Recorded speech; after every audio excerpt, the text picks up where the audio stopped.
Мне хотелось бы, чтобы это было в Таджикистане. Досмотрите это видео до конца, и вы узнаете, что Лукашенко предложил Душанбе. Подписывайтесь на наше обновление и будете в курсе всех последних и важных событий. Последние события, они очень нас настораживают.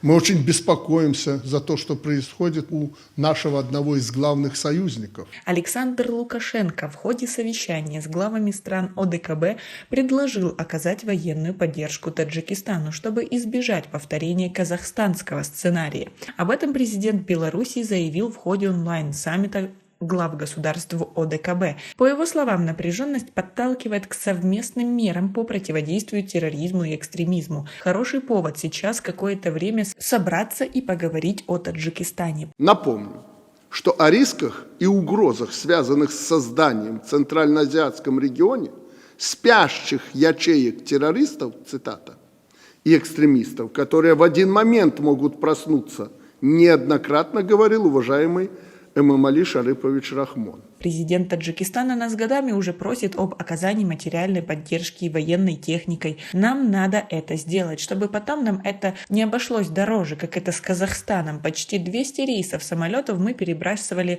огромную технику, благо Россия согласилась. Но, наверное, недооценили риски. Но давайте откровенно, порой думали, что нас сия беда минет. Мне не хотелось бы, чтобы это было в Таджикистане. Лучше сейчас он там справится с этими проблемами, сказал он.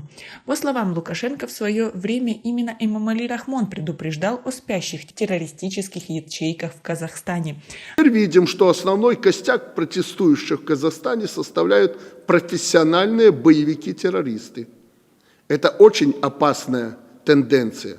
Кто их организовывал и руководил, надо разобраться. А как вы относитесь к тому, что многие боятся, что недовольства будут и в Таджикистане? Видимо, все знают, какая политика у Рахмона. Свои ответы напишите нам, пожалуйста, в комментарии. Не нужно стесняться Запада, Америки. Будем смотреть по сторонам, свернем шею. Когда у них проблемы, они не думают о демократии. Нам тоже следует это учесть. На Западе отслеживают ситуацию. 2 дня держали паузу. Потом посыпались заявления о демократии, свободе и так далее. ОДКБ нарушил их планы, сказал глава Беларуси. Он также заявил, что протестующим в Казахстане нужно пойти и стать на колени, извиниться перед военными и начать переговоры с главой государства Касым-Жомартом Токаевым. Я хочу просто обратиться от белорусов к этим, их бандитами кто-то называет, разные там люди, протестующие.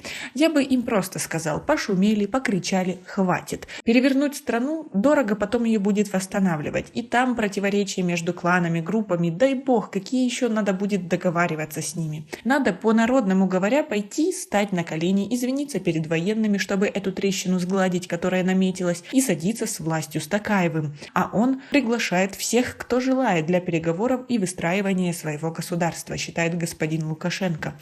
По его мнению, с лидерами Казахстана можно договориться, поскольку он нормальный человек, дипломат, очень умный, образованный человек. При этом, по мнению белорусского лидера, происходящее в стране – это урок для белорусов. Мы теперь поняли, что могло быть с нами, и даже дело не в том, что мы мирные белорусы. Не белорусы бы решали вопросы Белоруссии. Белоруссия наряду с Россией, Арменией, Таджикистаном и Кыргызстаном направила в Казахстан миротворческий контингент в рамках операции ОДКБ.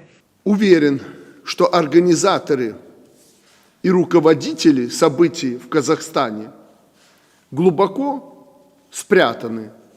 Но я абсолютно убежден, что как в Беларуси, в других странах, так и в Казахстане мы придем в ту же точку. А как вы относитесь к таким словам белорусского лидера? Свои ответы напишите нам, пожалуйста, в комментарии. У нас пока на этом все. Оцените наше видео подпиской и лайком. До скорой встречи.